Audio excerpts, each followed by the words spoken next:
Olá pessoal, aqui é o Joaquim. Vamos então agora para a última parte da nossa discussão sobre os objetivos do desenvolvimento sustentável. Essa parte 4 agora é o resgate de sustentabilidade como um valor ético. Lembrando da fundamentação teórica que nós trouxemos acerca da Agenda 2030, o histórico, o desenvolvimento dela, no que ela se baseia, no que podemos encontrar nessa agenda sobre a questão ambiental, desenvolvimento e desenvolvimento sustentável.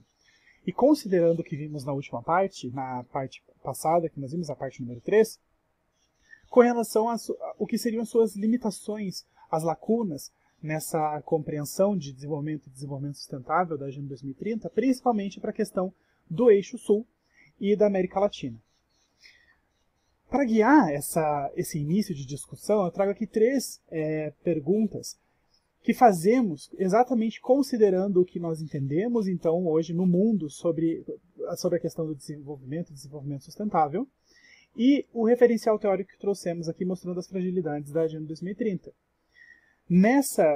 Então, nesse aspecto, a gente pode fazer três grandes questões. Se a quantidade de alimentos produzido no mundo é mais que o suficiente para a população global, então por que devemos pensar apenas em formas sustentáveis de produzir mais alimentos em comunidades que passam fome, por exemplo? Considerando que a gente vive a obsolescência programada, que ela consiste no quê? Na produção de materiais, tais como, que vai desde smartphone a roupas e móveis, que já são produzidos para terem uma vida útil curta, exatamente para que esse consumidor retorne ao mercado em breve e antes do que ele precisaria. E, lembrando, a obsolescência programada ela é um dos principais e mais famosos filhos do processo capitalista. Bom, consideramos que vivemos a obsolescência programada, devemos apenas buscar meios menos impactantes para sustentar o mesmo modo de produção e consumo? E frente ao processo de colonialismo moral, que é quando a cultura, a política e a ideologia de determinadas culturas dominam outras, geralmente por meios escusos, né? E principalmente em cima de marginalizados e vulnerabilizados. Então, frente ao processo de colonialismo moral impulsionado pela globalização, que vem de um padrão eurocêntrico do ter e do ser, né? Devemos apenas elevar os padrões de consumo das comunidades globais para os mínimos universais, considerando que esses mínimos universais não são um consenso global, mas sim parte desse padrão eurocêntrico do ter e do ser? Bom, se levar em consideração o referencial teórico que a gente analisou na parte 3 dessa discussão, sobre a questão ambiental, a universalidade dos direitos, e dignidade humana e a complexidade e subjetividade da questão ambiental e do meio ambiente como um direito fundamental, então a resposta para essas perguntas seria não. Tendo em mente o valor da pessoa humana, dignidade e direitos fundamentais, inclusive tais como constam na normativa da Declaração Universal de Direitos Humanos e da Declaração Universal sobre Bioética e Direitos Humanos. E por que não?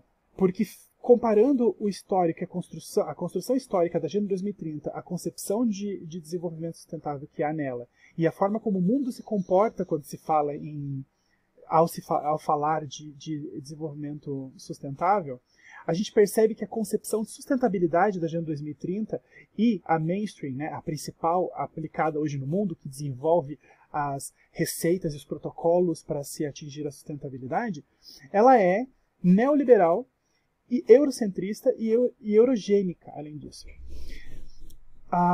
Nessa questão do eurocentrista e eurogênico, chamo atenção para essas duas palavras similares, mas que querem dizer coisas bem, bem diferentes. Não basta a gente dizer que é um padrão de vida europeu, né, tipo, traçado pela Europa.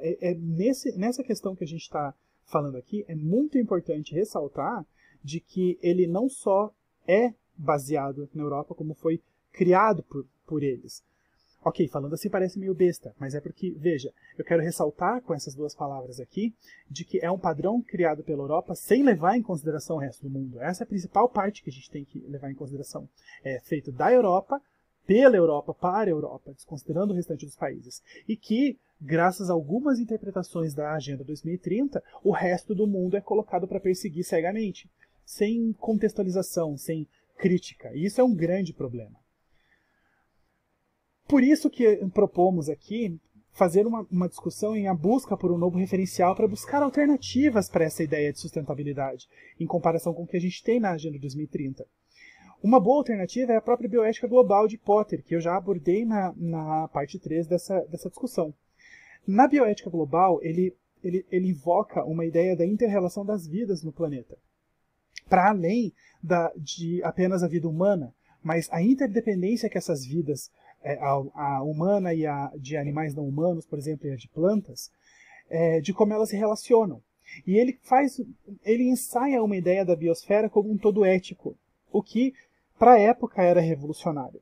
Já era revolucionário porque a bioética global já vinha com ideias inovadoras, porque, para a época, já propunha basear atividades no presente pensando em humanos hipotéticos, ou seja, as pessoas que não existiam ainda no futuro.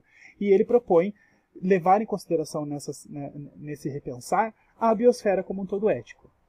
Nesse sentido, dando continuidade a esse trabalho e afastando ainda mais da questão mecanicista da bioética, nós temos as bioéticas latino-americanas, que elas invocam um engajamento ainda maior e uma responsabilidade social gigantesca. A propósito, essa tendência a envolver questões políticas, sociais e expandir o campo moral das áreas analisadas, ela é uma tendência bem latino-americana. Em diversas áreas a gente vê isso na educação ambiental, isso é bem evidente, na questão da bioética foi assim também.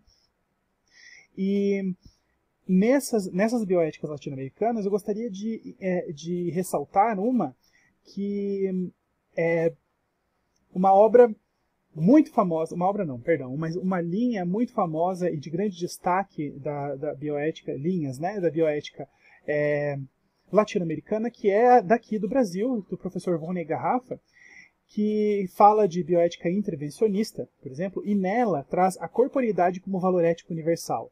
Ou seja, não é para além daquele valor ético universal que a gente punha no passado como a inteligência, a capacidade de raciocinar, a pertencer à espécie humana, ou então de ser um animal com capacidade de sentir, de ter essa ideia.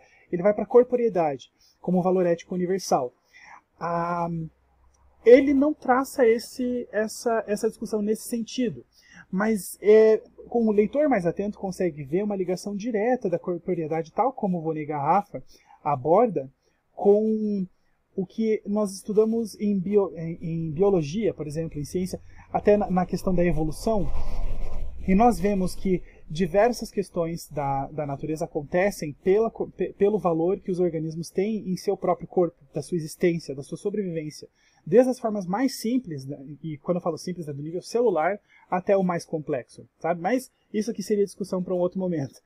Retomando, para dar uma ajuda nesse novo referencial, nessa alternativa para a sustentabilidade, nós temos também uma produção muito interessante considerada por vários como disruptiva para a Igreja Católica, que é a ideia da casa comum, tal como defendida pelo Papa Francisco em 2015 na sua encíclica, que é um tratado, uma carta direcionada à Igreja Católica.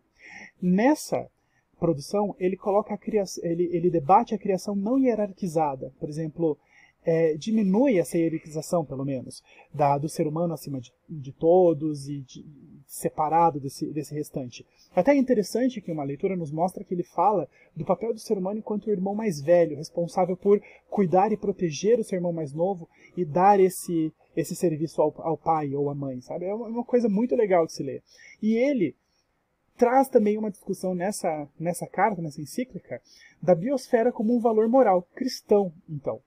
Assim como Potter faz em Bioética Global, o Papa Francisco, na encíclica, quando debate sobre a casa comum, ele dá uma ideia revolucionária que é de colocar a biosfera, o mundo como um todo, a inter-relação das vidas, como um valor moral cristão, o que é uma coisa também muito interessante.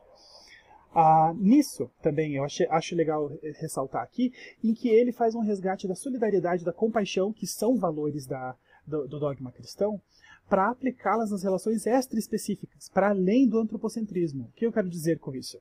O resgate da ideia de solidariedade e compaixão, tal como Jesus o ensinou, né, no dogma cristão, para com as outras vidas, os animais não humanos, as plantas, a biosfera como um todo. Isso é realmente muito interessante. E nós temos também em diálogo com tudo isso que foi dito até agora, a questão da educação ambiental sociocrítica, que é uma das macro tendências, como eu disse antes, que é uma característica latino-americana de incluir uma tendência política e social às questões. Na educação ambiental a gente vê uma representação disso muito mais evidente na educação ambiental sociocrítica, que traz uma ideia do repensar o modus tradicional com o intuito de criticar, não apenas falar sobre ele ou evidenciá-lo, mas criticar, e um criticar ativo, que é para transformar, para mover, para fazer um modo diferente do que há. Então se critica o que há, desconstrói e ressignifica, não necessariamente nessa ordem. E para isso, a educação ambiental emprega a ideia do educar para a transformação. E dentro da macrotendência educação ambiental sociocrítica, a gente vê um termo muito comum utilizado que é a ecologia integral, associado ao cotidiano. Ou seja, para além de um tema da vida das pessoas, mas que faça parte do seu dia a dia. Entende? E a ideia de ecologia integral aparece também insistentemente nas discussões do Papa Francisco, na encíclica de 2015, como também em outras discussões que ele fez reforçando a ideia da casa comum. No livro de Ferrer e Álvares, um livro muito bom a respeito de bioética, eles fazem um debate muito interessante acerca do quão infrutífero é o trabalho para se identificar uma moral universal. Isso se dá porque existem diversos códigos morais. E, apesar do ser humano ser um animal moral, e onde há uma sociedade humana há moralidade, é impossível reduzir toda a moralidade humana em um único conjunto. A única forma, destacam esses autores, seria usando a força ou a fé. O que, além de nos dar calafrio por lembrar momentos que a gente gostaria de não lembrar da nossa história, também é contraproducente e ineficaz. Além do que,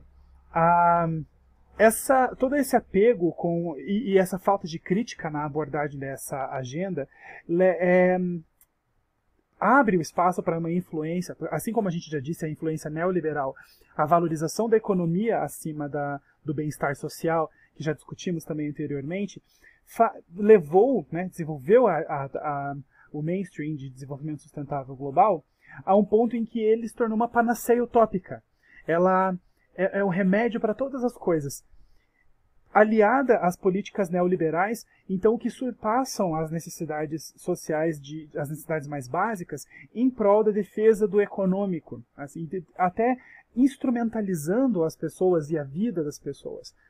Dessa forma, grandes empresas que não estão necessariamente alinhadas com a preocupação com o bem-estar social, acabam utilizando o desenvolvimento sustentável como uma máscara verde para suas atividades.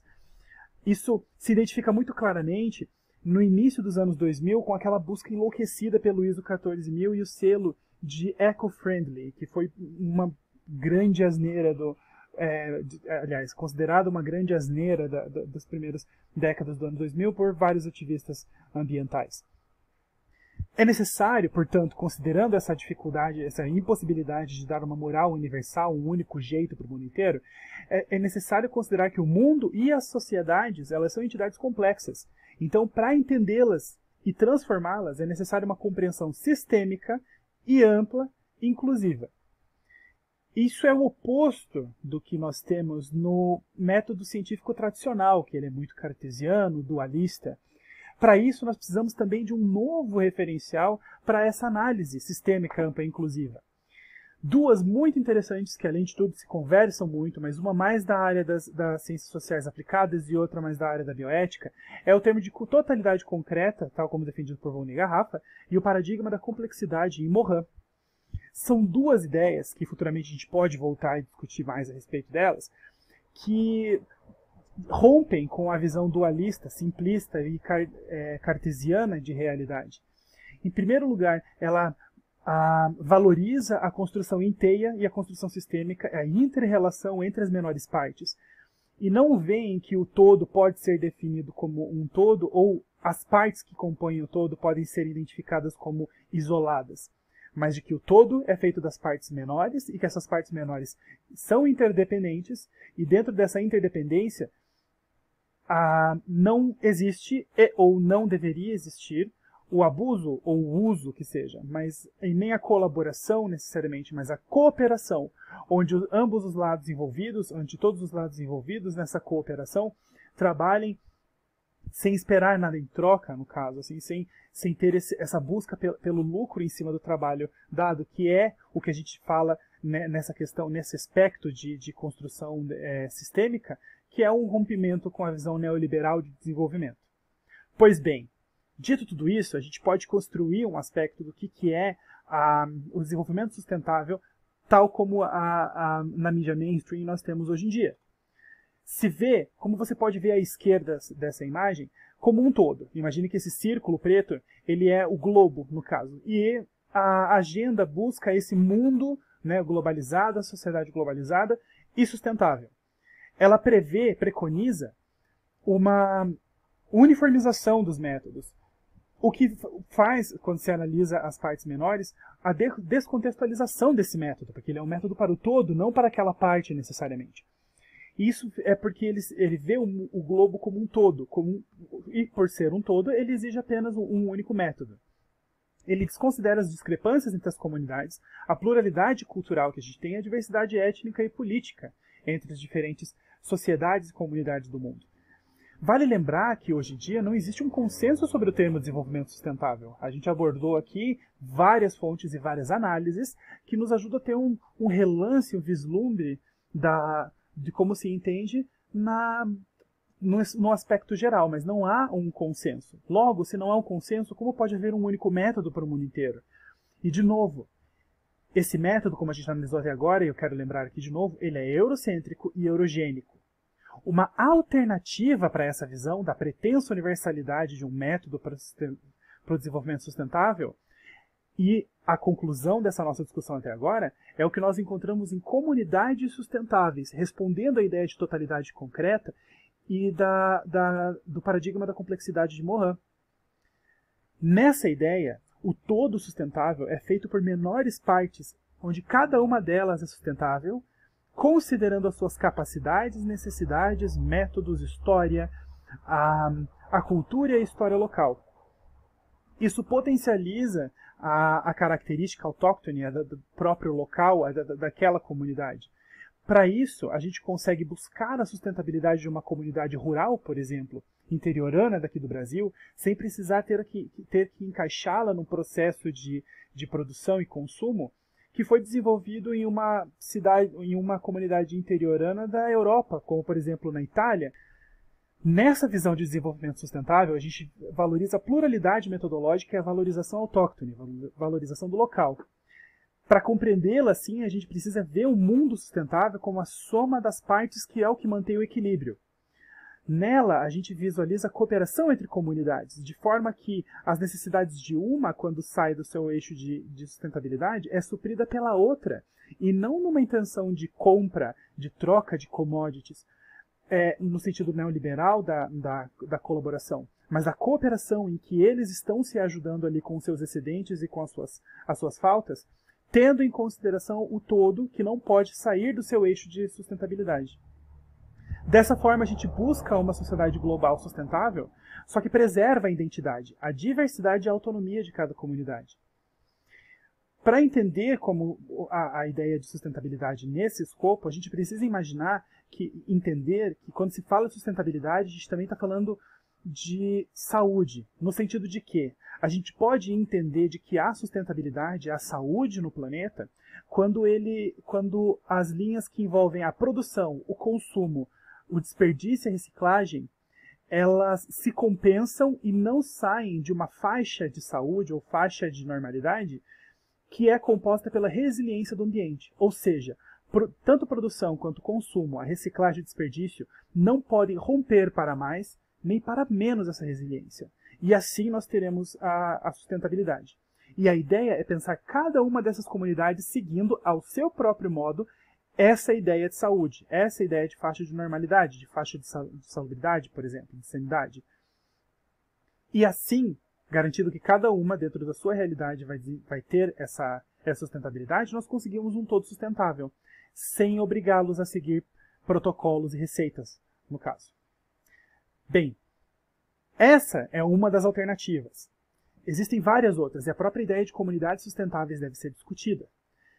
Mas Considerando o referencial teórico que trouxemos até agora, esse é um dos pontos mais importantes para se discutir no meio da ideia da implementação dos Objetivos do Desenvolvimento Sustentável da Agenda 2030 e da Educação Ambiental, para nós aqui, Eixo Sul e América Latina.